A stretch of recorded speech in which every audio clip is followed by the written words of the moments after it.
All right, everybody, we're going to get started with our second class in a couple moments. Before we begin, our brother Matt has asked us to read from 1 Kings chapter 17. And I've asked our brother Isaiah to read that for us, 1 Kings 17.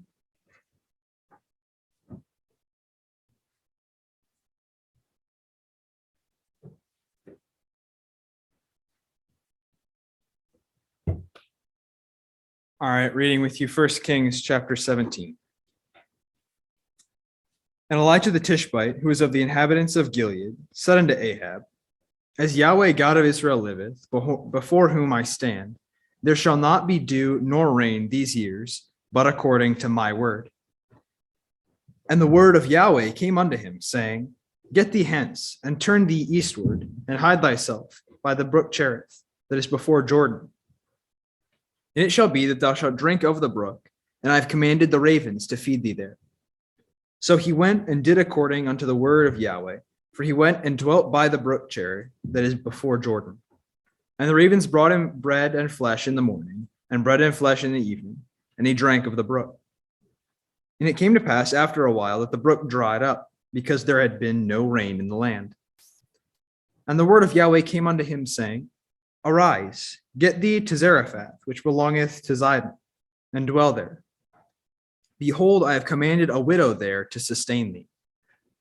So he arose and went to Zarephath. And when he came to the gate of the city, behold, the widow woman was there, gathering of sticks. And he called to her and said, Fetch me, I pray thee, a little water in a vessel, that I may drink. And as she was going to fetch it, he called to her and said, Bring me, I pray thee, a morsel of bread in thine hand. And she said, As Yahweh thy God liveth, I have not a cake, but an handful of meal in a barrel, and a little oil in a cruse. And behold, I am gathering 2 sticks, that I may go in and dress it for me and my son, that we may eat and die.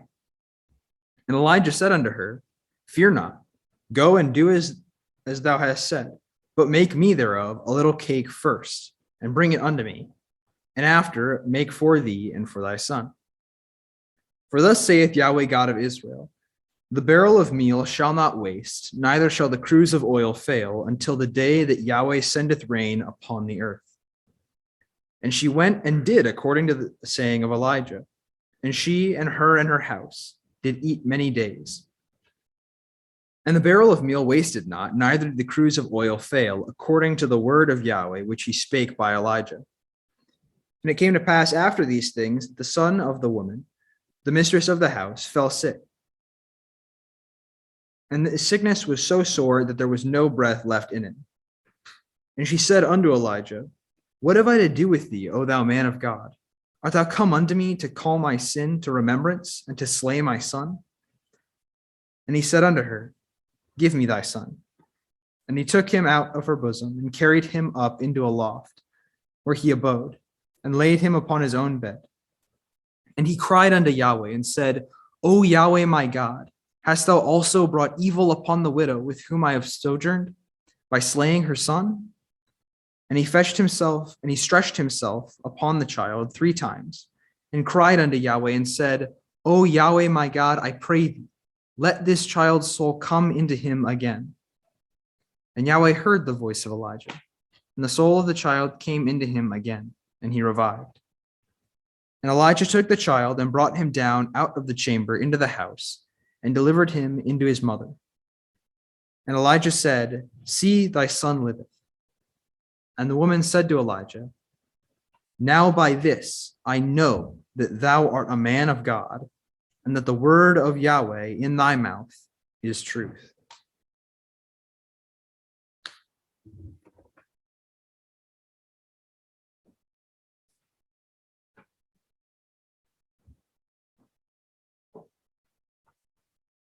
Thanks, Isaiah.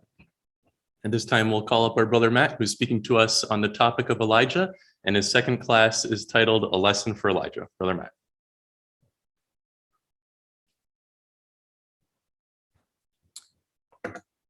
Okay, so we can now start to look into the story here as we go. We saw, hopefully last class, a graphic picture of how bad the nation was spiritually, both the kings and the people. Those at this time, Ahab had won the prize. He had been crowned the worst that were all before him. Okay, he allowed Jezebel to use him and to persecute that. And we contrasted that to Elijah, didn't we? We saw that Elijah was a man of total conviction and dedication, a man that chose to live in isolation in the wilderness, away from people, who was black and white, almost to a fault, as we'll see in a minute.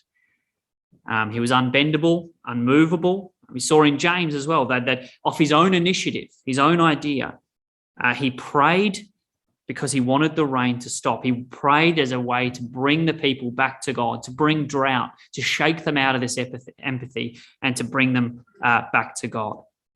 And amazingly, we saw that God agreed with this plan, not because it was necessarily the best plan, but because he saw the passion and he wanted to work in Elijah's life and use this situation to help to mold and to shape and to make Elijah a better man for his future work. And we saw, of course, that God's doing the same thing to us, and we can keep putting ourselves into this story as we go along. And so now we come to the start of this. As we said, Elijah bursts onto the scene. He delivers this uncompromising message. There's not a message of repent. There's not even a chance for Ahab to sort of react positively to this. There's going to be no rain, and he bursts out. And so Ahab sort of almost, I guess, as his only response, wants to seek Elijah, wants to find him again, find out more, probably kill him as well. And so Elijah has to flee. And we see this verse 2 of chapter 17. And the word of Yahweh came to him saying. So this is what we talked about last class, wasn't it? It's not that God didn't appear, he just didn't appear in verse 1. But here, verse 2, God's now taking control and directing Elijah's life. And he says to him, "Get thee hence and turn thee eastward and hide thyself by the brook Cherith, that is before Jordan. And it shall be that thou shalt drink of the brook that I have commanded ravens to feed thee." So Elijah is this powerful, this motivated prophet. And what does God do with him? Go and spend the next year living by yourself, being sustained by me. And so he makes his way. I'll get this to work. There with me. So this way, makes his way here to the brook in the middle of nowhere. And what would have been going through his mind while he's sitting there? I suppose at the start it would have been, okay, well, I assume some retaliation. I assume this sort of would happen. I'd need to hide. But as month after month after month goes by, surely Elijah would have started wondering, what am I doing here? What's the point? This is a total waste. And to some degree, it was a waste.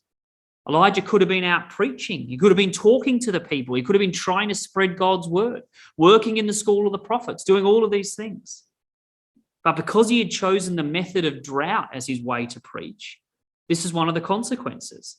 He was now being hunted. He needed to stay away from people. And you see, I think God is starting now to educate Elijah on the ramifications of what he prayed for. And he sets him down because he needs to teach him some lessons before he can move on with his preaching.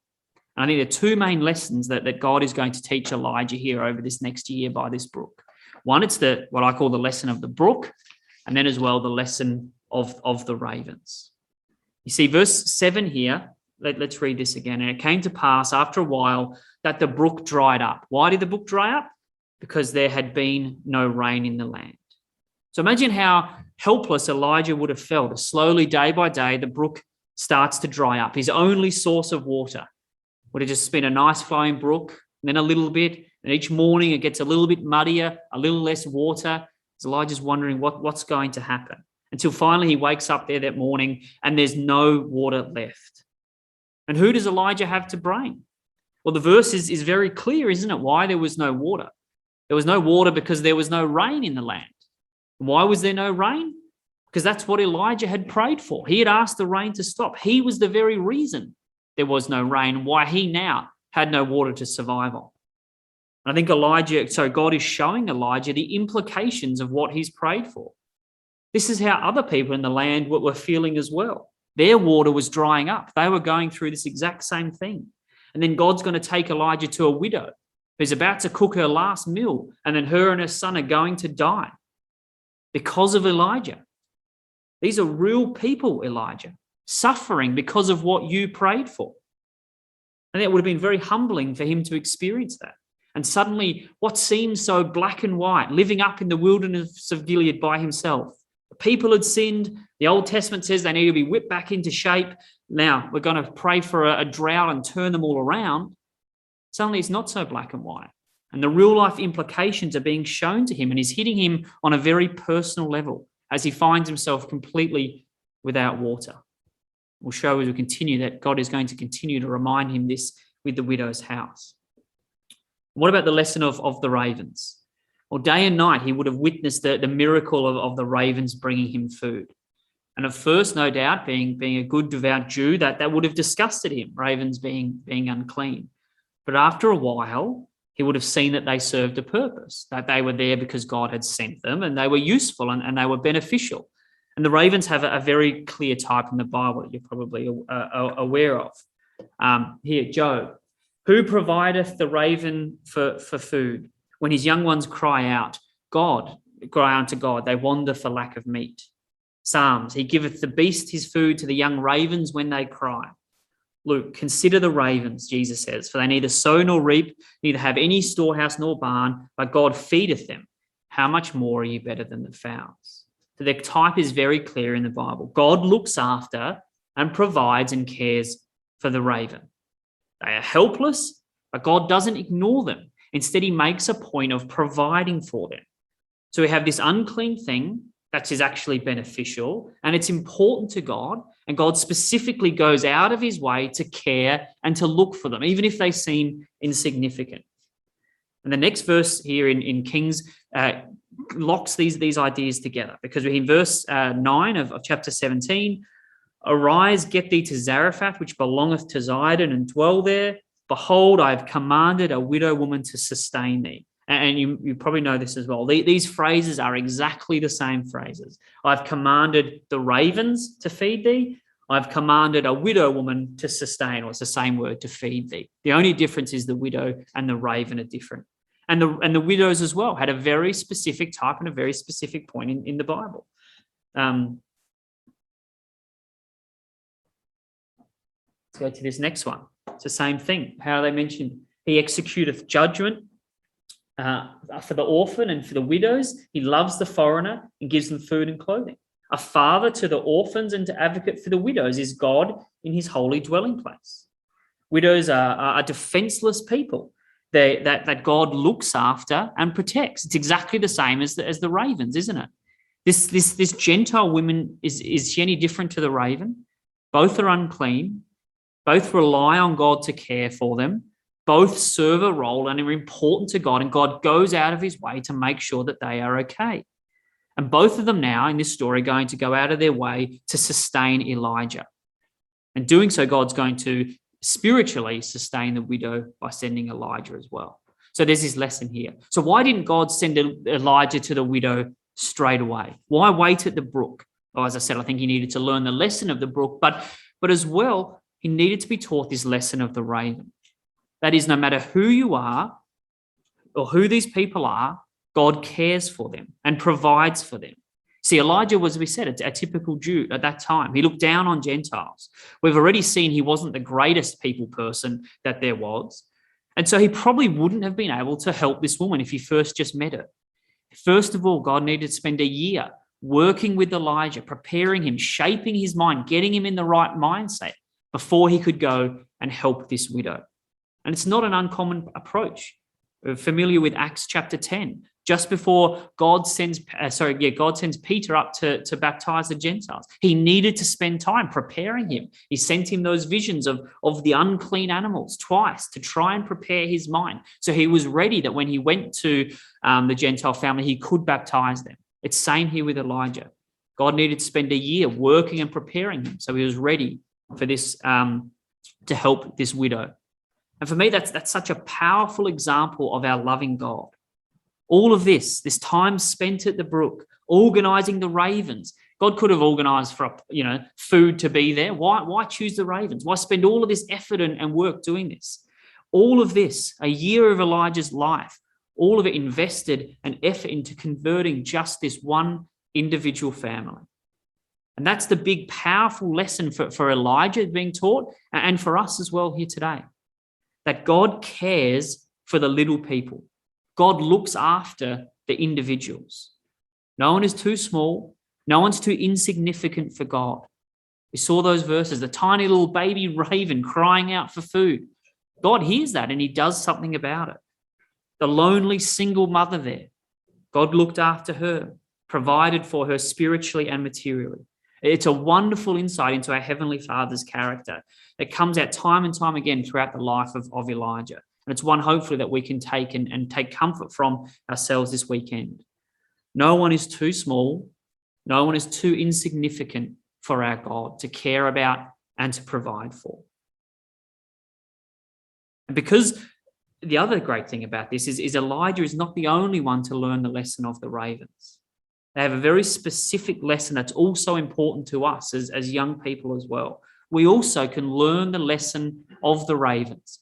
See, Jesus uses the ravens to teach us a lesson as well. Come across to Luke 12, the quote that we talked on the screen before about ravens. Jesus uses that as well. And we have our own lesson of ravens to learn and to gain comfort from. Come across to Luke chapter 12 and verse 22. Jesus is talking unto his disciples. He says to them in verse 22, "Therefore I say unto you, take no thought for your life or what you shall eat, neither for the body or what you shall put on. This life is more than meat, and this body is more than raiment. Consider the ravens," Jesus says to us, "for they neither sow nor reap, they neither have storehouses nor barns, but God feedeth them. How much more are ye better than these birds?" Jesus says, don't worry or give any thought about your life. Don't worry about how you will be fed. Don't worry about the clothes you wear. I will take care of those things. Life is so much bigger than any of those things, he says. He says, think about the raven. Does it worry about any of those things? Does it plan out its life? Is it anxious for what's happened tomorrow? What college it's going to go to? What's it going to do? Who's it going to marry? Does the raven worry about any of those things? Of course it doesn't. But God cares for them. The raven doesn't go without food. So if God does this for his pets, isn't he going to do it for his children as well? Jesus says to us. Do we believe that? Do we trust that God is actually looking after us? That he will provide all that we need? Not what we want, but what we need. We're about to see this is the exact attitude of this widow. She had this same mindset here that Jesus is talking about, this mindset that we need to develop of putting our trust absolutely on God. Jesus says here in continuing on verse 25, which of you taking thought can add to his stature 1 cubit? If then ye be not able to do the things which are least, why take ye thought for the rest? Now, 1 cubit is actually sort of from our fingers to our elbow. So it's actually a fairly significant amount when we think about height. So other translations actually have talking about our lifespan. ESV has this beautiful translation which says, which of you by being anxious can add a single hour to his life? I just think that's a beautiful, beautiful phrase Jesus says here. Which of you by being anxious can add a single hour to your life? What is being anxious ever worried about? What is worrying ever achieved? Can't do anything, can it? It doesn't add any time to our life. It doesn't take away. Now, it's easy to say these things. Of course it is. Hard to do, definitely. But we've got to say these things to ourselves. Train our brain to remember these things. Being anxious about things brings no benefit to us all. It's a beautiful quote that says, worry never robs tomorrow of its sorrow. It only saps today of its joy. See, worrying actually doesn't do anything about what's going to happen. All it does is it takes the joy out of now. No one can add anything to their life by worrying. It doesn't solve anything. Being anxious about things doesn't solve anything. It just robs us of joy now. As I said, easy to say, but Jesus is asking us to remember these things. He gives us very practical tips for dealing with anxiety and worry in our life. These 3 things he talks about here. First of all, he says, is our life not more than? He reminds us that the life is bigger than the things that we're worrying about. Asks us to put our anxiety into perspective. Really, is life is so important about what you wear or what you do or the choices that you make? It's asking us to step out of that, to try and think of the bigger picture. Anxiety can wrap us up and really get us minutely focusing on these things that seem so insurmountable in our life. Jesus is asking us to take a step back, think about what's bigger here. He says here, are you not much better than they? We have proof around us, the animals, the kingdom, the miracles around us, that God takes care of his creation. He takes care of the animals. We have proof that he will take care of us. See later on that God says, it is my joy to give you the kingdom. God is working in our lives. He wants us to do. If he can care for the ravens, young people, we must believe he can care for us as well. He will do what is best for us, always, always what is best for us. And then we see there, and which of you being anxious can? Remember that beautiful quote. Remind ourselves that this doesn't actually achieve anything. It's our brain trying to convince us that there's something wrong. It's our brain trying to feed on that anxiety, saying we're bigger than that. Now he goes on to say some more tips here. Look at verse 29. And seek not what you shall eat or what you shall drink, neither be ye of doubtful mind. For all these things the nations of the world do seek after, and your Father knoweth that you have need of these things. God knows what we want. It's not that we're here and God's up there and he doesn't understand me, doesn't know what I'm going through. God doesn't get it. God says, I know what you want. I created it. I've done this a few million times with some people. I've got this. Don't worry. I know what you need. So he says, rather than that, seek ye the kingdom of God, and all of these things shall be added unto you. See, Jesus just doesn't leave us with this list of don'ts, okay? Because dealing with anxiety is more than just, don't worry about it, get over it. It's not that. Jesus understood that. He said, here's some things to focus on, not, but here's some positive things to replace that with in our life as well. Firstly, remind ourselves that our Heavenly Father is involved in our life. He knows exactly what we need, and he knows what's best for us. So instead of focusing on the worry, he said, replace that by focusing on God and his righteousness. Seek ye first the kingdom of God, and all of these things shall be added unto you. What's right? Focus on that spiritual plane. Focus on what would Jesus do? What's the right path here? That we can replace anxiety with. What does God want us to do? What's God's choice here? And that's what I'll choose. When I don't know what to do, when I'm anxious about choices, what's the one that will get me to the kingdom? And then we have this final beautiful quote to wrap all of this up in verse 32. Fear not, little flock. It is your Father's good pleasure to give you the kingdom. Is this final thing? If we've gone through all those stages and we're still there, Jesus leaves us with this foundation of, don't worry. I know it's hard. Don't worry. I want to give you the kingdom. I'm going to give you the kingdom. Trust in me. Because sometimes we can't do it ourselves. Sometimes we can go through all this and we're still anxious. We still have the anxiety. Our final thing is, we are just sheep. Just give in to that. Don't worry, little flock. We don't know what we're doing. We're wandering around aimlessly, eating grass. We don't really know. Don't worry. We don't have to have the answers. We don't have to have it solved. We don't have to know what's going on. We're hopeless in all of this. And it's just our God leading us. And he'll get us to the kingdom if we give in to him. That's all that matters. We don't have to have the right answers. And I think it's just this beautiful little lessons that Jesus is walking us through here, what I call the lessons of the ravens for us. Lesson of the raven for Elijah was dealing with other people and understanding that the little people matter. There's a lesson for the ravens from us here in Jesus as well. To just be the raven, to allow God to direct us, to call out and he will feed us and look after us and teach us where we need to go.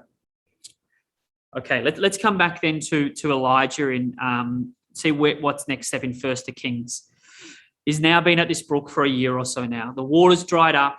The ravens have been feeding him, and now God is going to appear to him and say, you need to move on. And so he's going to make his way up here to Zarephath. Now, once again, bear in mind, this is a fairly significant, it's a 3-day journey from Israel in the middle of a drought. This is not just around the corner. And it's not only is it Zarephath, a Gentile country as we know, it's Jezebel's old neighborhood, a hugely dangerous area to be. It's a big ask of God to ask Elijah. But without any questions, without anything, Elijah gets up and goes. Elijah has lessons to learn. There's no doubt about that, as we all do. but there's no questioning his obedience and his passion and his loyalty to God.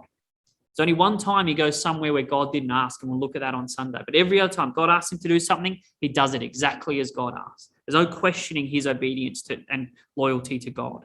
So verse 10, he arose and went to Zarephath, and when he came to the gate of the city, behold, the widow woman was there gathering sticks. Behold the widow woman. And we glaze over that, but think about that. What a logistical feat that would have been for the angels behind the scenes to get all of this orchestrated in perfect timing. As I said, it's at least a 3-day journey from where he was. He could have arrived at any time in that window. The widow could have gone out and got sticks at any time of that day. But through the divine hand, here they meet randomly out the front at the perfect time. And perhaps Elijah would have been thinking about the passage in Job that talks about the raven wandering around, looking for lack of meat and looking around. And here's this widow in her black flowing gowns, walking around, bending over, picking up sticks, maybe looking like a raven walking around. And he would have recognized that this is who God is sending him to serve. And she looked exactly like this raven. And so he called to her and said, "Fetch me, I pray thee, a little water in a vessel that I may drink." Now, yes, it's a big ask, but in those days, people were a lot more hospitable. Here was someone traveling in the middle of a drought. Of course, you would go and get them some water from the well to sustain them. What Elijah is going to ask next in verse 11 is the big test. Elijah says to her, he's going to take it to one step further. And as she was going to fetch the water, he called her and said, "Bring me, I pray thee, a morsel of bread in thy hand." And she said unto him, "As Yahweh thy God liveth, I have not a cake, but a handful of meal in a barrel and a little oil in a cruse. And behold, I am gathering 2 sticks, that I may go in and dress it for me and my son, that we may eat it and then die." Pretty bleak situation of where she's at. And like many stories in the Bible, we need to sort of piece this together and understand a bit more about the background, try and understand this person here from the bit of information we've got. First thing we notice is that she obviously recognized Elijah. She uses his catch cry as Yahweh thy God liveth. That's what Elijah says when he goes, "As Yahweh liveth, there's going to be no rain," is what he said. And then she turns it back on him. And I suppose that would have been expected. The nation was in drought. Everyone would have been talking about this great hairy man that had caused the drought. Ahab, as we read before, has gone from country to country trying to search out Elijah, looking for his description. So everyone would have known about this. So here's this woman that was her and her son were about to die. And here standing in front of her is the man that had caused all of this, that had brought about this drought, the very reason she had no food or water. Does she accuse him? Does she blame him? Does she attack him even? All of those are reasonable things to do. If we look at chapter 18, verse 7, how does Ahab react when he sees him? 18, verse 17, "And it came to pass when Ahab saw Elijah that Ahab said, Art he that troubleth Israel?" He didn't have a merciful attitude. Straight away, he was blaming Elijah. "You're the one that's caused all of this trouble." He attacks him. This widow woman doesn't. She just lays the facts out in the situation there. Now, she does use his catchphrase, but notice there's a slight change. Elijah in verse 1 says, "As Yahweh Elohim of Israel liveth." What does this widow woman say here? "As Yahweh thy God liveth." So although she does know Elijah, it appears she's not a faithful. She hasn't taken on God at this time. But she knows about God and she knows about Elijah. So she says, "Look, I can't. I've only got a handful of meal and a little oil to make up." Now, like most things in the Bible, this is not some random pair of ingredients. This is significant, and it ties into what Elijah is going to talk and teach this widow about. Come across to Leviticus chapter 2, where we have these same 2 ingredients.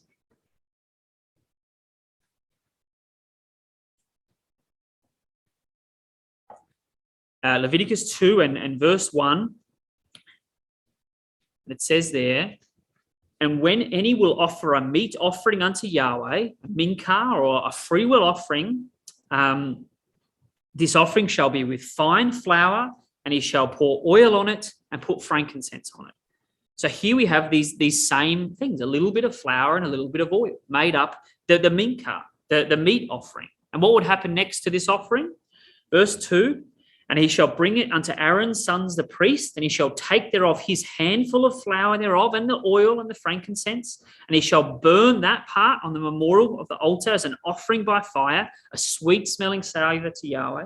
And the remnant of the meat offering shall Aaron and his sons eat. It shall be most holy of the offerings of Yahweh made by fire. So you'd come up with your little bit of flour and your little bit of oil and frankincense, and you'd take it, you'd make a cake out of it. You take a little bit of that off, and that would be God's portion. That would be a memorial, a thanks to God, and the rest then could be eaten by the priests and used. So a handful of meal and a little oil. This was God's portion. So when you brought up a voluntary offering, it was a reminder that it was in thanks to God, and God gave you this, and you give your first bit back to God first. That's what Elijah is asking of this widow. She's got this little bit left. And Elijah, if we come back to 1 Kings 17, sorry, I should ask you to keep your hand there. 1 Kings 17, that's what Elijah says to her. She says, this is all I've got, just this little offering. And he says to her, verse 13, fear not, go and do as thou hast said, but make me therefore first a little cake first, and bring it unto me. And after make for thee and thy son. For thus saith Yahweh, that God of Israel, the barrel of meal shall not waste, neither shall the cruse of oil fail, until the day that Yahweh sendeth rain upon the earth. So she's got this, and he says, that's fine. Take off the little bit for me first, and then you can have the rest. And he's saying, if you dedicate that part to you, if you dedicate your portion to God, he will ensure that you are provided for. And it's a massive test of faith for her. He was literally asking her to put her life on the line, to dedicate essentially all that she had to this stranger's God, and that he would save her. And notice God would provide just enough. They weren't going to be awash with flour and oil. They would just have enough. Each day there would just be enough in there. Their daily needs would be met. And this is how God works with us.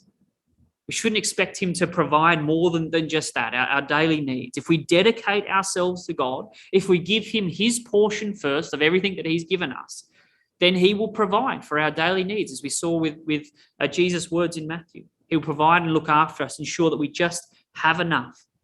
He's not going to make it rich. He's not going to make life easy. Many churches preach that today. It's a popular message that if you give to God, he'll give back and overflowing and reward you. It happens, but it's not what God is about. I'll give you just enough to survive, and it won't run out. But you need to provide for me first and give that first portion to God in everything that we do. And the remarkable thing is that that's what this widow did. Verse 15, and she went and did according to the saying of Elijah, and she and he and her house did eat many days. Now just remember, for this widow, there were no second chances here. What if she had made up that flour for she had just enough for her and her son, so she takes her portion and she gives that to Elijah. What if he just ate it and then kept walking? Which is entirely possible. That's it. Either her or her son wouldn't get that last meal. They wouldn't get those few extra days together. She was literally putting her life on the line here for this God that she didn't know. And yet that's faithfulness, the seed of faith was there, and she went ahead and did it. And of course, God did that remarkable miracle, and she didn't run out. But she was rewarded, she was sustained, and probably for 2 years, Elijah lived there with that family. Every morning, the miracle would have happened. There was a little bit of flour and a little bit of oil just there. Every morning it would come back. It was like manna for her. And in fact, that's how manna is described here in Numbers. People went about and gathered it and ground it to mills or bed it to mortar and baked it in pans and made cakes of it. And what did it taste like? Tastes like fresh oil, a bit of flour and a little bit of oil. So as we'll see, although she had manna every day essentially was given to her, with Elijah there, we'll see that unfortunately it didn't totally convince her. And it was the same with the children of Israel in the wilderness, wasn't it? They had their manna every morning. They had their pillar of fire at night. They had their smoke every day for 40 years. And yet they still struggled with their faith. And it can be the same with us, can't it, as well? Human nature is a funny thing. Become complacent in the amazing blessings that we have every day. Our family, our lives, our jobs, our ecclesias, our friends, our young people, these are all everyday blessings that God bless us with. We have this little bit of manna every single day, a little bit of flour, a little bit of oil that God gives us every day. But Sometimes, like Elijah, we want to chase the big things. We want to see the mighty things. We forget about the little things. But this is what God provides for us. He's promised to give us. Now, why do I say that she wasn't totally converted? Well, look at verse 17 there, the next verse. It came to pass after these things that the son of the woman, the mistress of the house, fell sick. And his sickness was so sore and there was no breath left in him. Now, why does God use this specific word, the mistress of the house? It seems strange. The only time it's used in two other places would seem to indicate that maybe there's a bit more to her story here. You see there that it's used of the witch of Endor and also of witches as well. Then said unto Saul, seek out a woman, a familiar spirit, that go unto a woman that hath a familiar spirit is that word mistress there. And once again, the mistress of witchcrafts. So it would seem, why is God using it with this word? It would seem to indicate that she hasn't fully been converted over. There's still some of her old Gentile life that's there. And now God's going to work with that. And this next test is to develop her faith and to finalize the converting of her, and as well to teach Elijah a lesson, as we'll see. And she says to Elijah, verse 18, she said unto Elijah, what have I to do with thee, O man of God? Art thou come unto me to call my sin to remembrance and to slay my son? So this widow believes that her son has died because of her past or maybe even her present sinful life, which would seem to be indicated by this mistress. So she's saying, I've been doing bad things and now God's killed my son. And you can't really blame her for having this connection. She's been living with Elijah for the last 2 years, who now no doubt would have explained to her that, well, I brought the drought because the people have sinned. The people have sinned and therefore God's punishing them. So she sees this, well, I'm being punished. My son's died. Something bad's happened. So it must be because of my sin. And she has this relation. And God's going to show that this isn't always the case. That's how Elijah saw it, black and white. And so he's going to sort of work in these events to bring this about. My son has died. God is punishing me. And this is what he's going to teach her. So Elijah says, okay, verse 19, and we saw this before, his very sympathetic answer, give me thy son. He grabs her, not really caring much about it, and takes it up. And says he took her out of her bosom and carried him up unto a loft where he abode and laid him upon his own bed. And he cried unto Yahweh and said, O Yahweh, my God, why hast thou also brought evil upon the widow with whom I sojourn by slaying her son? I think it's a really interesting insight into Elijah as what he believed God was doing here as well.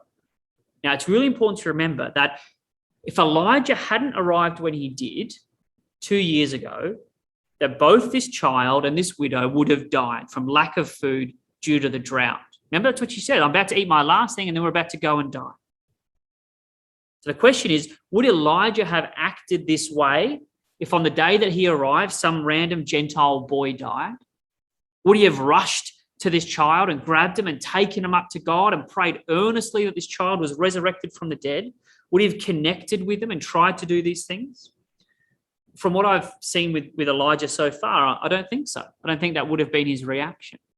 But now that he's spent time with this family, he's gotten to know them, he's befriended them, that when this boy dies, he earnestly prays for God to raise him up. He has a personal relationship and a personal connection now with this son. And Elijah's prayer is interesting. He says, why hast thou also brought evil on the widow? ESV says, why have you brought calamity even unto this widow? Elijah was genuinely confused as to why God would do this to this widow who was sustaining him, someone that seemed to be accepting the truth. But as I said, the son would have died anyway from Elijah's famine, wouldn't he? He was already dead. God didn't do this. He was dying anyway. And you see, that's the problem with what Elijah have asked of God. It was a broad brush approach. It was affecting the good and the bad. Here's just one example God's showing us. What about those 7,000 remnant that still remained? How many of their sons were close to death because of the drought? This is 2 years on from when the widow was about to die. How many others were feeling the pinch and the pain because of this drought? How many of them were facing starvation because of what Elijah had prayed for? And once again, I think God is getting Elijah to understand the consequences of what he's asked for, getting him to appreciate, maybe for the first time in his life, what it feels like to have a connection with people, showing Elijah the power that comes from spending time with people, with building relationships with them, not brushing on past, but spending time and understanding people. And keeping with our theme of birds, Matthew 10:29, God knows when a little sparrow passes away. That is how connected he is to all of those people and to all the people. So how Elijah is feeling now that this boy is dying is how God has felt for every single other one of those families that have suffered, that have lost people because of this drought. That's how God intimately feels. And Elijah is now just experiencing this. This is contrasted to Elijah before, a man who chose to live in isolation in the wilderness, who had not connected or cared for anyone in a long time. But God has brought these events about. He's orchestrated it to force him to connect with this family. And now suddenly Elijah appreciates how God looks on people. He appreciates, as we said before, that individual people matter. And so what does Elijah do? He stretches, verse 21, he stretches himself upon the child 3 times and cries unto Yahweh and says, Yahweh, my God, I pray thee, let this child's soul come back into again. And this just shows Elijah's, the amount of faith that he has in God. You may know, but this is the first time someone is resurrected in the Bible. Okay? Elijah has this amazing faith to even ask God to do this. He's fully prepared to pray for the impossible. He doesn't know that this is possible. No one's ever done this before. There's no indication that God could raise up from the dead or God would do it. But it doesn't stop Elijah. That's why he's such an amazing man. The faith that he has in God and in prayer, he's prepared to do this. And Elijah at this point now has learned what it means to want to save people, to care for them, to empathize with them. As I said, for so long, he's been alone. He's been angry with the nation for their idolatry. He's wanted to bring pain and suffering on them. But now it's the complete opposite. He's desperate to save. He doesn't know what to do. And so he's going to ask God to do the impossible for this small child. This rugged, big, hairy man lays himself gently on this child, trying to connect with him. Its stretch means that to measure out. It's exactly the same word that is used of Elisha when he raises up his son. And I believe he would have copied him. I think this is exactly what he did. Let's look at what happens here with Elisha. When he's come into the house, he laid him on the bed. He went in there and shut the door. He prayed unto God. Verse 4, he went up and he lay upon the child. He put his mouth upon his mouth, his eyes upon his eyes, his hands on his hands. He stretched himself upon that child. He only would have done this because Elijah told him, well, this is what I did. And you could not get a more intimate connection with this boy, could you? Elijah identifies, he connects in every way with this boy. Maybe he's drawing from Genesis of the breath of life in there potentially, but he's one with this child. And he prays once, nothing. Prays twice, nothing. This is the faith of this man. He continues to pray. And then verse 22, what happens? And Yahweh heard the voice of Elijah. And the soul of the child came into him and he revived. Not the earthquake, not the fire. God heard the still small voice of Elijah. He saw Elijah identifying with an individual, pleading for this young man's life. James 5:16, the effectual, fervent prayer of a righteous man availeth much. He put everything into this, desperate for this one person to be saved. And God heard that voice. And in verse 23, Elijah took the child and brought him down unto the chamber into the house and delivered him unto his mother. And Elijah said, see, your son liveth. And the woman said unto Elijah, now by this I know that thou art the Son of God, and that the word of Yahweh in thy mouth is true. And this final conversion of this woman is completed. Now I know. She has seen Elijah's passion to save matched what he'd been talking about. Before it was all about punishment and forcing the people to turn around. But now that she's seen his desire to save and God's mercy, now she finally believes. It wasn't the miracles every single day. It wasn't the living with a prophet. It was seeing the passion and the desire for him to save that converted this woman. So in conclusion, come across to Luke chapter 4, because Jesus talks about this widow woman as well. And it's this same context of what we're talking about here. Come across to Luke 4 and verse 16. It's the exact same lesson. And Jesus here is going to speak, and he's in his hometown. Let's look at what the emphasis here is in these verses. Luke 4, verse 16 to 20. And he came to Nazareth, where he had been brought up. As his custom was, he went into the synagogue and he started to preach. And there was delivered unto him a book, the prophet Isaiah. And when he opened the book, he found where it was written, and he started to speak. Verse 18, the Spirit of Yahweh is upon me, because he hath anointed me to preach the gospel to the poor. He has sent me to heal the brokenhearted, to preach deliverance to the captives, and recover the sight of the blind, to set at liberty them that are bruised, to preach the acceptable year of the Lord. And he closed the book and gave it unto the minister and sat down. And the eyes of all that were in the synagogue were fastened on him. So he reads and then he stops. And all the eyes are looking at him. And what does he say? These people are looking at him. He says, verse 21, this day is scripture fulfilled in your ears. Not in your eyes, but in your ears. You're hearing this. And verse 22, and they all bear witness and wondered at the gracious words which proceeded out of his mouth, and said, is this not Joseph's son? And he goes on to say that you wanted me to show you miracles and to do great things, but you don't accept me, so I'm not going to do all these powerful things. So what does he do instead? Verse 25, behold, I tell you of a truth, many widows were in Israel in the days of Elijah, when the heaven was shut up 3 years and 6 months, when great famine was throughout the land. But none of them was Elijah sent unto Zarephath, city of Zidon, unto a woman, unto a widow, sort of progressively worse. And what did Elijah do in this situation? He used the words, didn't he? He preached the gospel to the poor. He healed the brokenhearted, just as he read there. And she believed in those words. And the people in Nazareth, they wouldn't accept Jesus. They wouldn't accept his words. Because when he says this, verse 28, when they heard this, they were filled with wrath. They didn't have the faith of the Gentile woman. And so Christ left them. And what did he do? If we go down to verse 31 here at the end, he came down to Capernaum, a city of Galilee, and he taught them. And they were astonished at his doctrines, for his word was with power.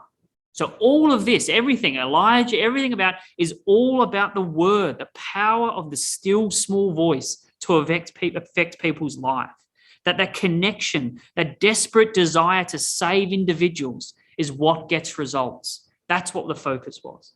You see, Elijah wanted to convert a whole nation at once. He wanted great signs. He wanted great miracles to wow the people into loving God. But God had other ideas for this prophet. He says, no, Elijah, I'm actually going to take a 3-year detour out of your life. In all of this, I'm interested in this one little Gentile widow over here and her son. That's who I want to convert. So I'm going to spend 3 years for you just to focus on one woman. First, you need to spend a year by yourself. You need to get yourself right and get yourself prepared. And then I need you to go and to talk and to work and to convert this woman. And as we said, what was the thing that finally made her believe? Was it the cloudless skies, the magical bread, living with Elijah himself, having a one-on-one prophet for 2 years? None of those things did the final conversion. To some degree, it wasn't even the resurrection. She wasn't said, now that you've raised my son, I know that you're telling the truth. It was the fact that Elijah built up a relationship with her and her son, that he wanted to try to do the impossible to save her, that he cared that much, that he was willing to put his own faith into action to save her. That is what showed her that there's something special about this God, this Yahweh who you worship. That it became, the theory became real when she saw it acted out in his passion and love for her son. And it's such a powerful lesson for us today. We've seen clearly that God is interested in the individuals. No one is too small. No one is insignificant for God. He wants to make a connection with us one-on-one, as we should as well. How are we interacting with the people around us? How are we showing them that we care, that we're invested in their lives, that we want God to help in their lives as well? How are we being like Elijah with that still small voice? And we'll deal a lot more detail in that in our Sunday school as well, as we look at how can we apply the still small voice in our life. But here's one very powerful thing. The other thing for us as well is we don't live in the time of big showy miracles, do we? It needs to all be about the still small voice. Holy Spirit gifts, the show of powers, those have dried up. The only thing we have left is the Bible, the still small voice, to have interaction with us, to take it in a little bit by each day, little day. That is enough. That's what has the ability to change lives, to strengthen our faith and our belief, and to help others, as we're seeing today. So we'll leave Elijah here with this. Really what we'll see is the absolute climax of his whole mission, his first mission here. And then after lunch, we'll take a look at the contest on Carmel. Thanks.